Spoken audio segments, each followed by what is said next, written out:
Good morning. Here we are. We're getting ready to do our presentations. And there's a few more things I wanted to go over when it comes to our bioethics. I do have a list of all of you and which one topic you have. And I have been doing my research on it. Okay.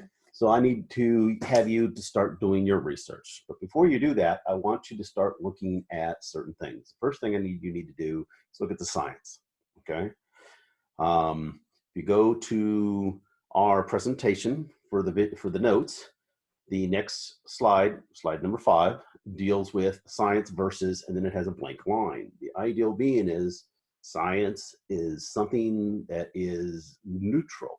There is no, it's not that it's right or that it's wrong. I mean, it's just going to happen that way. That's just the way it is. You take a ball, you throw it up in the air, it's going to come down.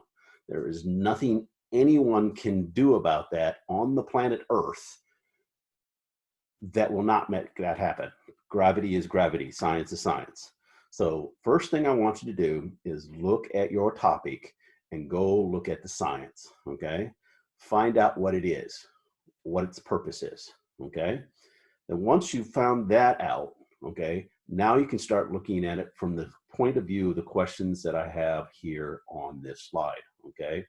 What is the ethical question? Now, in a few, over the next few classes after this one, I'll start going over a few things that you can see that will show you how I approach those things and how I would like you to approach those things and do things. But like I said, the most thing you need to do over this next week or so until we meet again is to have a good idea of what your topic is. What is it that is that science? What's the science on that? Okay. Then from there, we can talk about the ethical issues. Okay. Out of that also comes the idea of what are relative facts. You know, just because it's on the internet, just because it's on Wikipedia, just because it's out there in the news, doesn't necessarily mean it's relevant to your topic, okay? Find what you believe is the relevant facts that are used by multiple sources, not just one source. Because basically I can tell you that if it's only cited once at any type of source, then more than likely that is not a relative fact. That's usually somebody pulling out a outliner, something that is really kind of off the base, but yet they think might be able to relate it to wherever it is they need to in a roundabout way. So be careful of that, okay? Who or what could be affected by these decisions? What I mean by who or what? Of course, there's always the patient. There's always society as general. There's also the economy. There's also the doctors. There's also whatever it happens to become. You have to go down that list and figure out who is going to be affected by that decision. And how is that effect related to their bias toward whatever it is? If I have a disease, you know, I get migraines all the time, and I look and see that there's this thing out there that I can do that will help me with my migraines, of course I'm going to be biased toward it, you know, if it can help me. But if it can't help me, then I might actually be biased against it, okay? So decisions about who it affects makes a lot of difference in the world.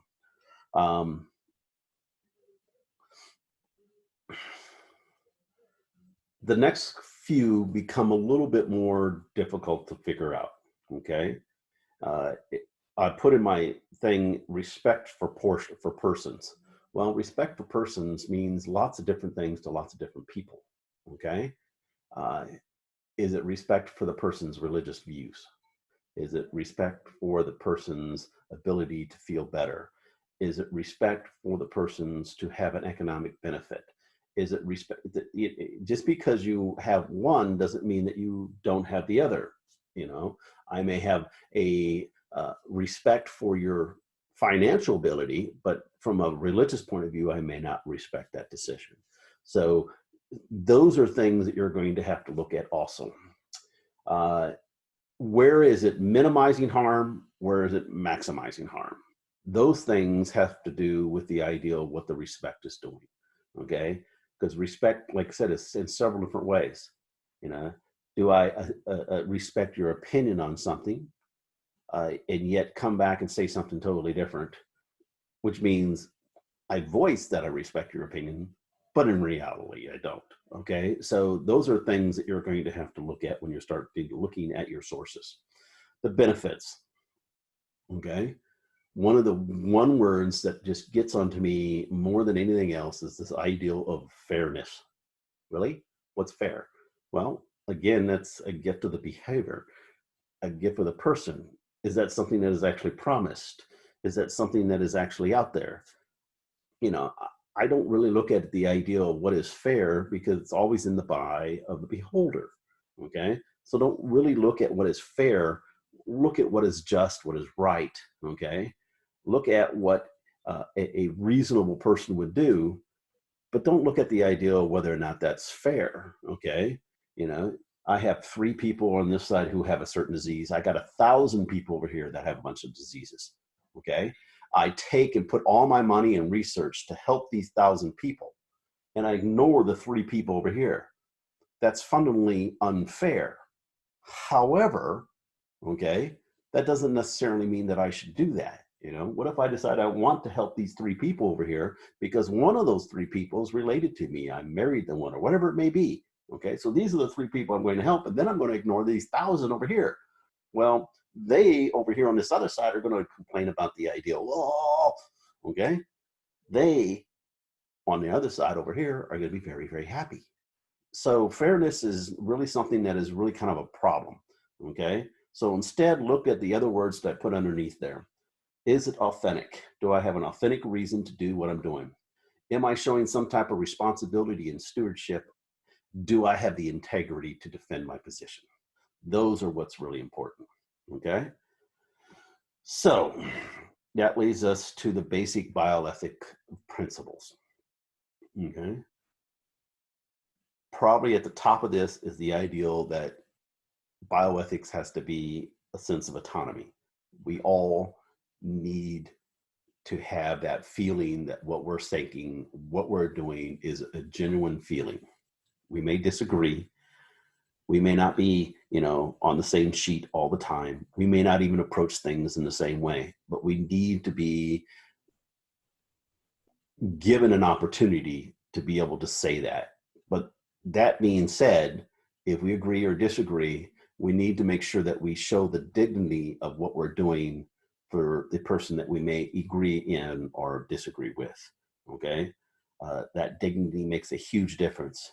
It's not that we have to justify somebody else's opinion, but yet we have to allow them and respect the ability for them to make their opinion. Okay. And remember that opinions are based for this topic are based off of several different things, not only science, because you need to be able to back up what you're saying and what you're doing, but any of a number of other topics that may come out of this. Your position from a religious point of view, your position from a philosophy point of view, the position of the way that you were raised by your family and how your family feels about that topic, because all those things are going to make an effect on you. Okay. Benefits must be proportional to risk. That is a huge thing in science. Okay. You know, we talked about 3 people over here and 1,000 people over here. If I was to say, well, you know, I have a vaccine that will help, do I test it on these 3 people over here for the benefit of the 1,000, or should I test it on the 1,000 for the benefits of the millions that it could help? Okay.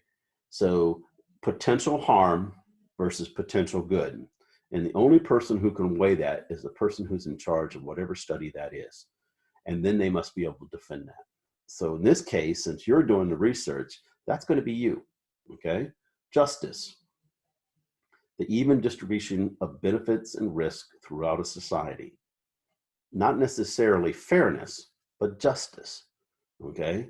Remember, I wanted you to get rid of the ideal fairness because fairness is never going to exist. However, justice can, no matter how many people is involved, whether it's a short or a large. But you have to be able to clarify what you're going to do.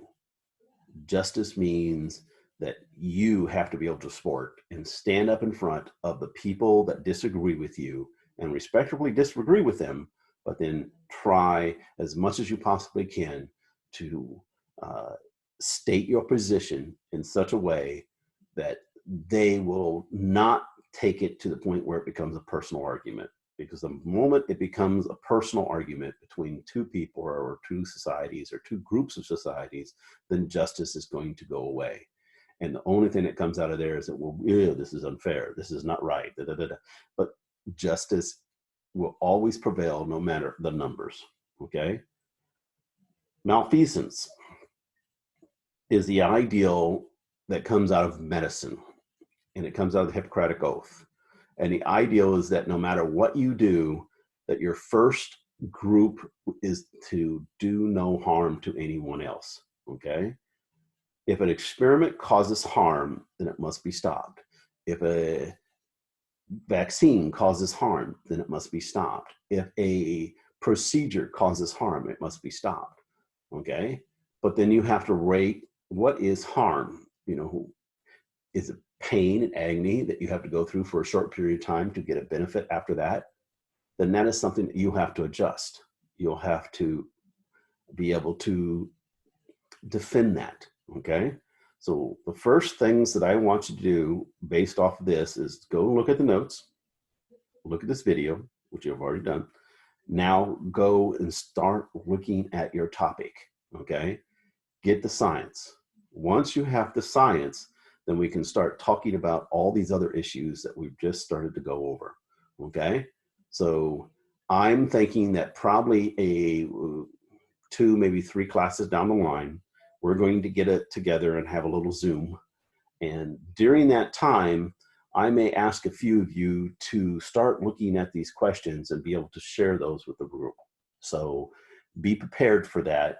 And like I said, it may not, it may be 2, 3, maybe 4 classes down the line from now, but start thinking about what that argument's going to be.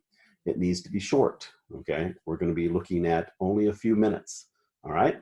So let's get together next time. There'll be a few topics that we'll go over, and I'll show you what I mean by making it short and sweet and to the point when it comes to these topics, okay? Thanks.